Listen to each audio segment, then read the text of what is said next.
It is that time of year when you're lathering on the bug spray to keep those mosquitoes away, but how do you keep the annoying pests off a new baby? Good question.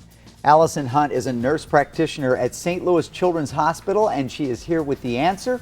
Thanks for coming on. It's always good to see you. Yes, thank you so much for having me. I don't want to bury the lead here. Bug sprays, are they safe for babies? I mean, yes, that's what we're going to say. So bug sprays are safe for infants and toddlers over 2 months old. Okay. So our itty bitty babies, we're mostly just wanting to keep them out of mosquito infested areas, cover the stroller. But after 2 months, looking for a bug spray for them is perfect. Now, what do you look for? Is there a difference in the kind of bug spray you would put? Because I've seen even sunscreen, they'll say children's formula or whatever, non-stinging or whatever. Is there certain components that we look for or certain percentages? Yeah, so the generally kind of accepted as the most effective and most safe for kids is products containing DEET, so D-E-E-T. DEET.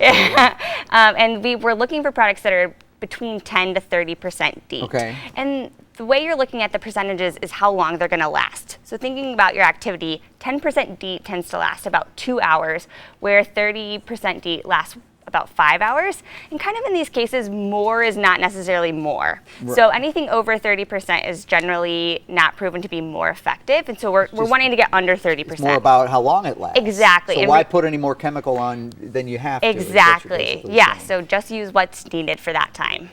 If your child is having a bad reaction, perhaps, what are some of the things that we look for concerning, like, not so much to the DEET, but to the mosquito bites or the insect bites at all? Yeah, definitely. And so generally, thankfully, most mosquito bites can be taken care of at home, cold compresses, hydrocortisone cream, over-the-counter antihistamines. But you do want to keep an eye on the bites. And so looking, most bites are going to be red and a little bit swollen. But if that and redness, the kids are going to scratch. They're going to scratch.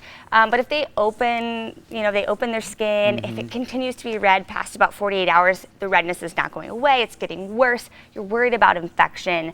That's definitely a time to call your pediatrician and to get that looked at, for sure. And the DEET will help with the ticks too. And I mentioned ticks because I had the one the other day. Yeah. And we talked about Lyme disease, which is basically...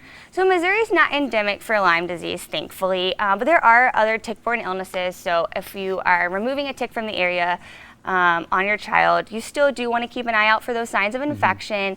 And about up to a week or two post-tick, if your child starts with fever, chills, headaches, without other cold symptoms, that's a reason to call your doctor and take a look at that. Thank you so much. I appreciate you making me itch I already. know. Thank you, Allison. We will